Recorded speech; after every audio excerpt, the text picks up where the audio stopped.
बिस्मिल्लाहिर्रहमानिर्रहीम।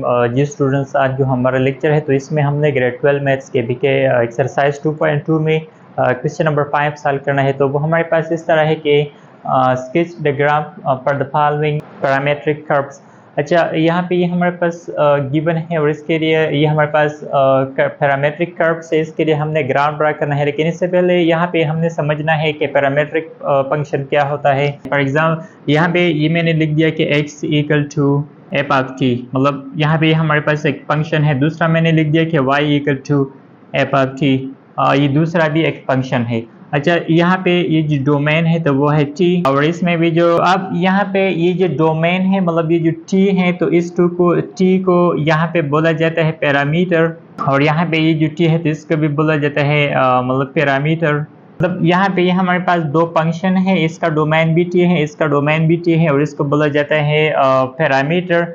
अब जो भी हमारे पास फंक्शन इस टाइप का गिवन हो तो उस फंक्शन को फिर कहा जाता है पैरामीट्रिक फंक्शन। तो यहाँ पे ये हमारे पास x equal to f of t and y equal to f of t, ये दोनों हमारे पास यहाँ पे पैरामीट्रिक फंक्शन है। अब इस फंक्शन से जो ग्राफ बनती है तो उस ग्राफ को बोला जाता है पैरामीट्रिक कर्व। तो अब यहाँ पे ये हमारे पास क्वेश्चन गिवन है और इस यहाँ पे ये जो क्वेश्चन है तो ये ऑर्डर पेयर फॉर्म में गिवन है, मतलब ये ऑर्डर पेयर के फॉर्म में गिवन है। तो इसके लिए हमने ग्राफ ड्रा करना है। यहाँ पे ये टेबल मैंने पहले ही से ड्रा किया हुआ है। तो पहले हमने इस टेबल को समझना है कि मतलब ये टेबल यहाँ पे हमने किस तरह कंस्ट्रक्ट करना है। तो इसके लिए यहाँ पे ये जो हमारे पास फर्स्ट ऑर्डर पेयर है, इस फर्स्ट को हमने इस फर्स्ट से कंपेयर करना है और इस सेकंड को हमने इस सेकंड से। तो ये इस तरह आता है कि x of t equal to 3 minus t, इसको हम इस तरह भी लिख सकते हैं कि सिर्फ x equal to 3 minus t, इसको मैंने इक्वेशन 1 कह दिया। दूसरा ये जो y ऑफ t है तो इसको मैंने इस तरह लिखना है कि y of t equal to 2t, या इसको मैं इस तरह लिख सकता हूँ कि y इक्वल टू 2t, और इसको मैंने इक्वेशन 2 का नाम दिया। यहाँ पे ये हमारे पास दोनों, ये भी लीनियर इक्वेशन है, ये भी लीनियर इक्वेशन है। इसके लिए हम t की जगह कोई भी वैल्यूज मतलब इन दोनों इक्वेशन में हम यूज कर सकते हैं। तो यहाँ पे ये t मैंने सपोज कर लिया है कि -1 0 1 2 3 4, मतलब ये मैंने t के लिए मैंने यहाँ पे ये वैल्यू सपोज किया हुआ है। अच्छा, अब इसके बाद मैंने यहाँ पे x की वैल्यू मालूम करना है। तो x की वैल्यूज को मालूम करने के लिए मैंने ये वाला इक्वेशन यूज करना है। तो अब ये वाला इक्वेशन मैंने किस तरह यूज करना है, इसका जो तरीका है तो वो इस तरह है कि यहाँ पे अगर हम देख ले तो फर्स्ट ये x की वैल्यू है ये 4 आया हुआ है। तो अब ये 4 किस तरह आ गई है यहाँ पे, तो इसके लिए हमने t की इस वैल्यू को हमने इस इक्वेशन में पुट करना है। तो ये इस तरह जाएगा कि x इक्वल यहाँ पे 3 है, 3 लिखना है, फिर यहाँ पे माइनस है तो माइनस लिखना है। अब यहाँ पे t, तो t की इस वैल्यू को हमने वहाँ पे पुट करना है, मतलब -1 को मैंने यहाँ पे पुट करना है। तो ये इस तरह आता है कि 3 माइनस माइनस से +1 आता है, तो इन दोनों के एडिशन से 4 आता है। तो मतलब यहाँ पे मैंने 4 है, तो ये इस तरीके से आता है। अच्छा, दूसरा यहाँ पे 3 है, तो 3 को भी हमने इसी तरीके से यहाँ पे मालूम करना है। तो मतलब 0 को हमने t की जगह इस इक्वेशन में पुट करना है। तो ये इस तरह आता है कि x equal to 3 and t की जगह 0, तो ये जाएगा 3। तो यहाँ पे मैंने 3 लिखा है। अच्छा, इसके बाद यहाँ पे 2, तो 1 को हमने इस इक्वेशन में पुट करना है। तो ये 3 माइनस 1 तो 2 आता है, तो यहाँ पे मैंने 2 लिखा है। इसी तरह अगर यहाँ पे मैं 2 पुट कर लूँ तो ये 3 माइनस 2 तो 1, तो यहाँ पे मैंने 1 लिख दिया है। तो इसी तरीके से हमने यहाँ पे x की वैल्यूज को मालूम करना है। दूसरा अब हमने मालूम करना है y की वैल्यूज, ये वाली। तो इसके लिए अब हमने ये वाला जो इक्वेशन 2 है ये यूज करना है, और इसमें भी हमने t की जगह ये वाला वैल्यूज यूज करना है। तो पहले यहाँ पे y की वैल्यू -2 है, तो ये -2 यहाँ पे अगर मैं इस तरह पुट कर लूँ t की जगह y इक्वल टू t, और अब यहाँ पे फर्स्ट ये -1 है, तो मैंने यहाँ पे t की जगह -1 लिखना है। तो इससे ये आता है -2, तो यहाँ पे ये मैंने -2 लिखा है। दूसरा यहाँ पे 0 है, तो अब मैंने t की ये वैल्यू मतलब 0 को मैंने इस इक्वेशन में t की जगह पुट करना है। तो ये 2 0, तो मतलब 0, तो यहाँ पे ये मैंने 0 लिखा है। जब इसके बाद 1 है तो यहाँ पे 1 पुट करना है। तो अगर यहाँ पे 1 पुट कर लो तो 1 2 आता है। अगर यहाँ पे मैं 2 पुट कर लूँ ये वाला वैल्यू, तो 2 × 2 से 4, या 3। तो इसी तरीके से हमने यहाँ पे टेबल कंस्ट्रक्ट करना है।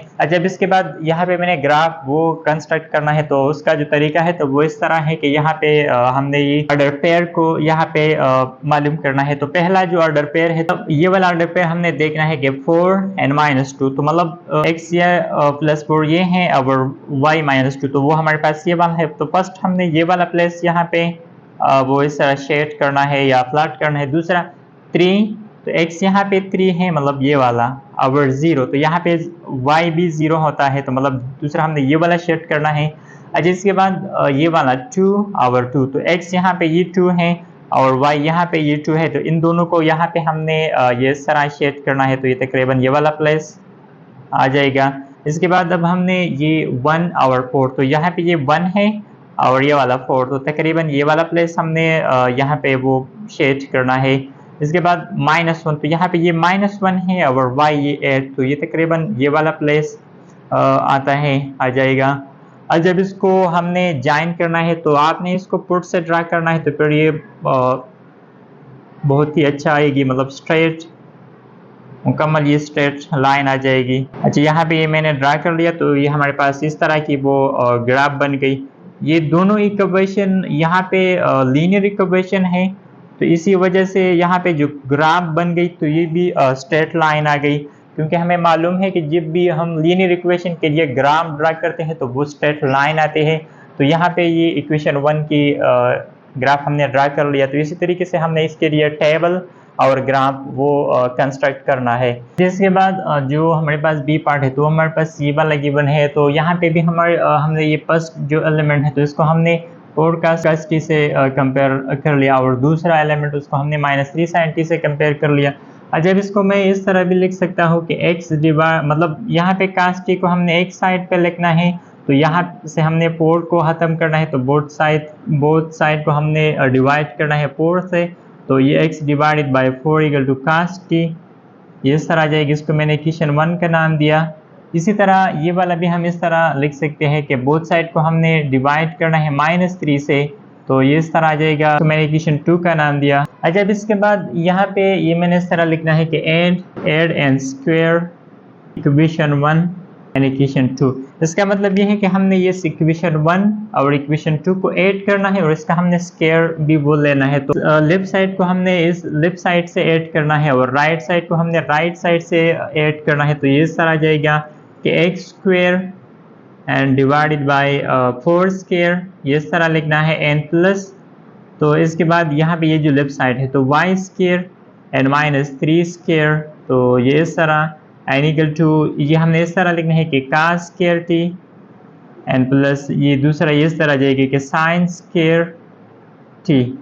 जब इसके बाद यहाँ पे ये वाला ये हमारे पास वो फार्मूला है कि cos square t and plus sine square t ये इक्वल होता है 1 की, तो मतलब इसकी जगह मैंने यहाँ पे 1 लिखना है, तो ये इस तरह आ जाएगा कि x स्क्वायर डिवाइडेड बाय यहाँ पे ये 16 आता है एंड प्लस ये वाला y स्क्वायर, और इससे हमारे पास +9 क्योंकि पावर में इवन है, और इसकी जगह यहाँ पे मैंने 1 लिखना है।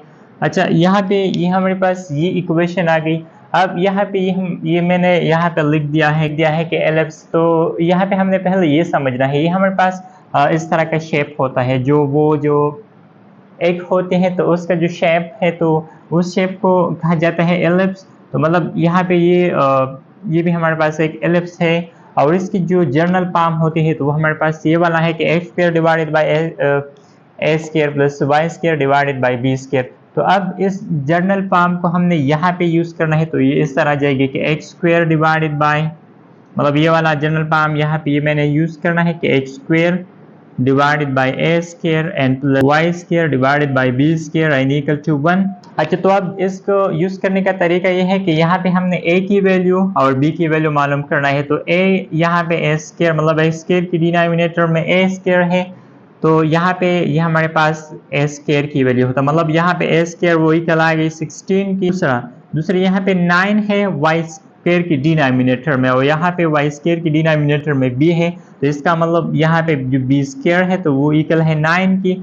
और जब हमने a और b की वैल्यू यहाँ पे मालूम करना है तो इसका हमने बोथ साइड्स के रूट, तो ये इस तरह आ जाएगा एंड 16 स्क्वायर रूट, तो ये इससे कैंसिल, तो मतलब ए की जो वैल्यू है तो वो यहाँ पे प्लस माइनस 4। इसके बाद हमने बी की वैल्यू, तो यहाँ पे भी हमने बोथ साइड स्क्वायर रूट, यहाँ पे ये कैंसिल, तो बी की जो वैल्यूज है तो वो यहाँ पे प्लस माइनस 3 की इक्वल आ जाएगी। यहाँ पे ये हमारे पास ए की वैल्यू आ गई, दूसरा हमारे पास बी की वैल्यू आ गई। तो अब ये जो यहाँ पे ए है तो ए हमारे पास हॉरिजॉन्टल लाइन रिप्रेजेंट करता है, तो हॉरिजॉन्टल लाइन होता है, और जो बी है तो बी यहाँ पे हमारे पास जो वर्टिकल लाइन है तो वो रिप्रेजेंट करता है।